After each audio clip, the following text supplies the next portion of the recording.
Cricket ಜಗತ್ತಿನ interesting ಸುದ್ದಿಗಳನ್ನು quick ಆಗಿ ಹೇಳ್ತೇನೆ ಕ್ರಿಕೆಟ್ ರೌಂಡಪ್ನಲ್ಲಿ. ನಾನು ಶಾಂತ. ನ್ಯೂಸ್ ಉದ್ಯಾನದ ಸಬ್ಸ್ಕ್ರೈಬರ್ ಆಗೋದಕ್ಕೆ ಮರಿಬೇಡಿ.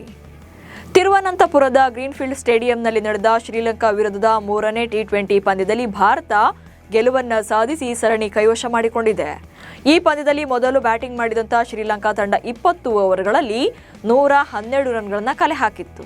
ಟೀಂ ಇಂಡಿಯಾ 13.2 ಓವರ್ಗಳಲ್ಲಿ ಈ ಗುರಿಯನ್ನು ಚೇಸಿಂಗ್ ಮಾಡೋ ಮೂಲಕ 8 ವಿಕೆಟ್ಗಳ ಗೆಲುವು ದಾಖಲಿಸಿದೆ. ಶ್ರೀಲಂಕಾ ವಿರುದ್ಧದ 3ನೇ ಟಿ20 ಪಂದ್ಯದಲ್ಲಿ ಭಾರತದ ಸ್ಟಾರ್ ಸ್ಪಿನ್ನರ್ ದೀಪ್ತಿ ಶರ್ಮಾ ಅದ್ಭುತ ಪ್ರದರ್ಶನ ನೀಡಿ ದಾಖಲೆ ಬರೆದರು. ಈ ಪಂದ್ಯದಲ್ಲಿ ಸ್ಪಿನ್ ಮೋಡಿ ಮಾಡಿ 18 ರನ್ಗಳನ್ನು ನೀಡಿ 3 ವಿಕೆಟ್ ಬೇಟೆಯಾಡಿದರು. ಶ್ರೀಲಂಕಾದ ಮಲ್ಶಾ ಶಹಾನಿ ಅವರ ವಿಕೆಟ್ ಅನ್ನು ಪಡೆಯುವ ಮೂಲಕ ತಮ್ಮ ಟಿ20 ವೃತ್ತಿ ಜೀವನದ 151ನೇ ವಿಕೆಟ್ ಅನ್ನು ಬೇಟೆಯಾಡಿದರು. ಈ ಸಾಧನೆಯೊಂದಿಗೆ ದೀಪ್ತಿ ಶರ್ಮಾ ಟಿ20ಗಳಲ್ಲಿ ಅತಿ ಹೆಚ್ಚು ವಿಕೆಟ್ ಪಡೆದ ಬೌಲರ್ ಎನಿಸಿಕೊಂಡಿದ್ದಾರೆ. ಮಹಿಳಾ ಟಿ20 ಅಂತಾರಾಷ್ಟ್ರೀಯ ಕ್ರಿಕೆಟ್ನ ಅತ್ಯಂತ ಯಶಸ್ವಿ ನಾಯಕಿ ಎಂಬ ವಿಶ್ವ ದಾಖಲೆಯೊಂದು ಹರ್ಮನ್ ಪ್ರೀತ್ ಕೌರ್ ಪಾಲಾಗಿದೆ. ಟಿ20 ಕ್ರಿಕೆಟ್ನಲ್ಲಿ ಭಾರತ ತಂಡವನ್ನು ಈವರೆಗೆ 131 ಪಂದ್ಯಗಳಲ್ಲಿ ಮುನ್ನಡೆಸಿದ್ದಾರೆ. ಹಾಗೆ ಒಟ್ಟು 77 ಪಂದ್ಯಗಳಲ್ಲಿ ಗೆಲುವನ್ನು ತಂದುಕೊಟ್ಟಿದ್ದಾರೆ. ಈ ಗೆಲುವುಗಳ ಮೂಲಕ ಮಹಿಳಾ ಟಿ20 ಅಂತಾರಾಷ್ಟ್ರೀಯ ಕ್ರಿಕೆಟ್ನಲ್ಲಿ ಅತ್ಯಧಿಕ ಗೆಲುವು ಕಂಡಂತ ನಾಯಕಿ ಎಂಬ ದಾಖಲೆ ಬರೆದಿದ್ದಾರೆ. ಬಿಸಿಸಿಐನ ನಿಯಮದಂತೆ ವಿಜಯ್ ಹಜಾರೆ ಟ್ರೋಫಿಯಲ್ಲಿ ಡೆಲ್ಲಿ ತಂಡದ ಪರ 2 ಪಂದ್ಯಗಳಲ್ಲಿ ಕಣಕ್ಕಿಳಿದು ಅದ್ಭುತ ಪ್ರದರ್ಶನ ನೀಡಿದಂಥ ವಿರಾಟ್ ಕೊಹ್ಲಿ ಈಗ ತಂಡವನ್ನು ತೊರೆದು ಮನೆಗೆ ವಾಪಸ್ಸಾಗಿದ್ದಾರೆ.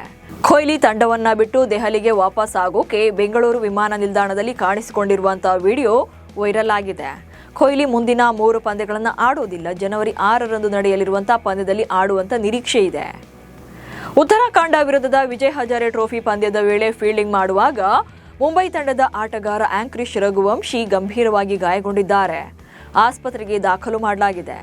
ರಘುವಂಶಿ ಅವರು ಕ್ಯಾಚ್ ಹಿಡಿಯುವ ವೇಳೆ ಕೆಳಗೆ ಬಿದ್ದು ತಲೆ ಮತ್ತು ಭುಜಕ್ಕೆ ಗಾಯ ಮಾಡಿಕೊಂಡಿದ್ದಾರೆ. ವಿಜಯ್ ಹಜಾರೆ ಟ್ರೋಫಿ 2025-26ರ ಗ್ರೂಪ್ ಎ ಪಂದ್ಯದಲ್ಲಿ ಕೇರಳದ ವಿರುದ್ಧ ಕರ್ನಾಟಕ ಭರ್ಜರಿ ಜಯ ದಾಖಲಿಸಿದೆ.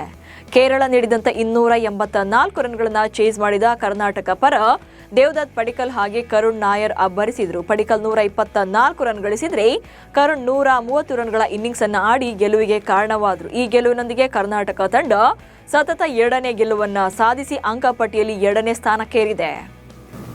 ಬಾಲಿವುಡ್ನ ಸ್ಟಾರ್ ನಟ ಸಲ್ಮಾನ್ ಖಾನ್ ಜೊತೆ ಟೀಂ ಇಂಡಿಯಾದ ಮಾಜಿ ನಾಯಕ MS ಧೋನಿ ಮತ್ತು ಗಾಯಕ AP ಧಿಲ್ಲೋನ್ ಇರುವಂತ ಫೋಟೋ ವೈರಲ್ ಆಗ್ತಿದೆ. ಈ ಫೋಟೋವನ್ನ ಸಲ್ಮಾನ್ ಖಾನ್ ಅವರ 60ನೇ ಹುಟ್ಟುಹಬ್ಬದ ಮೊದಲು ಹಂಚಿಕೊಳ್ಳಲಾಗಿದೆ. ATV ಸವಾರಿಯ ನಂತರ ಈ ಫೋಟೋವನ್ನು ತೆಗೆದುಕೊಳ್ಳಲಾಗಿದೆ. RCB ತಂಡದ ಪ್ಲೇಯಿಂಗ್ 11ನಲ್ಲಿ ಆಲ್ರೌಂಡರ್ ವೆಂಕಟೇಶ್ ಅಯ್ಯರ್ಗೆ ಸ್ಥಾನ ಸಿಗೋದು ಅನುಮಾನ ಅಂತ ಭಾರತೀಯ ಕ್ರಿಕೆಟ್ನ ಸ್ಪಿನ್ ದಿಗ್ಗಜ ಅನಿಲ್ ಕುಂಬ್ಳೆ ಹೇಳಿದ್ದಾರೆ. ಯಾಕಂದ್ರೆ IPL ಚಾಂಪಿಯನ್ ಪ್ಲೇಯಿಂಗ್ 11 ಅನ್ನ ಬದಲಿಸೋಕೆ RCB ಟೀಮ್ ಮ್ಯಾನೇಜ್ಮೆಂಟ್ಗೆ ಬಯಸೋದಿಲ್ಲ. ಹೀಗಾಗಿ ವೆಂಕಟೇಶ್ ಅಯ್ಯರ್ ಆರಂಭದಲ್ಲಿ RCBಯ ಆಡುವ 11ರ ಬಳಗದಲ್ಲಿ ಕಾಣಿಸಿಕೊಳ್ಳೋದಿಲ್ಲ ಎಂದಿದ್ದಾರೆ. ಮೆಲ್ಬೋರ್ನ್ ಕ್ರಿಕೆಟ್ ಗ್ರೌಂಡ್ನಲ್ಲಿ ನಡೆದ ಆಶಸ್ ಸರಣಿಯ 4ನೇ ಪಂದ್ಯದಲ್ಲಿ ಆಸ್ಟ್ರೇಲಿಯಾ ವಿರುದ್ಧ ಇಂಗ್ಲೆಂಡ್ ತಂಡ ಗೆಲುವು ದಾಖಲಿಸಿದೆ. 2011ರ ಬಳಿಕ ಆಂಗ್ಲ ಪಡೆ ಒಮ್ಮೆಯೂ ಕೂಡ ಕಾಂಗರೂ ನಾಡಿನಲ್ಲಿ ಟೆಸ್ಟ್ ಪಂದ್ಯವನ್ನು ಗೆದ್ದಿರಲಿಲ್ಲ. ಈ 14 ವರ್ಷದಲ್ಲಿ ಆಸೀಸ್ನಲ್ಲಿ ಇಂಗ್ಲೆಂಡ್ ತಂಡ ಒಟ್ಟು 18 ಟೆಸ್ಟ್ ಪಂದ್ಯಗಳನ್ನು ಆಡಿತ್ತು. 16ರಲ್ಲಿ ಆಸ್ಟ್ರೇಲಿಯಾ ಗೆದ್ದಿದ್ರೆ 2 ಪಂದ್ಯ ಡ್ರಾ ಆಗಿದ್ವು. ಈಗ 14 ವರ್ಷಗಳ ಬಳಿಕ ಆಸೀಸ್ನಲ್ಲಿ ಇಂಗ್ಲೆಂಡ್ ತಂಡ ಗೆದ್ದಿದೆ. ಮೆಲ್ಬೋರ್ನ್ನಲ್ಲಿ ನಡೀತಾ ಇರುವಂತಹ ಆಸ್ಟ್ರೇಲಿಯಾ ವಿರುದ್ಧದ 4ನೇ ಟೆಸ್ಟ್ ಪಂದ್ಯದ ಮೂಲಕ ಇಂಗ್ಲೆಂಡ್ ತಂಡದ ಸ್ಫೋಟಕ ಬ್ಯಾಟರ್ ಹ್ಯಾರಿ ಬ್ರೂಕ್ ಹೊಸ ವಿಶ್ವ ದಾಖಲೆ ಬರೆದಿದ್ದಾರೆ.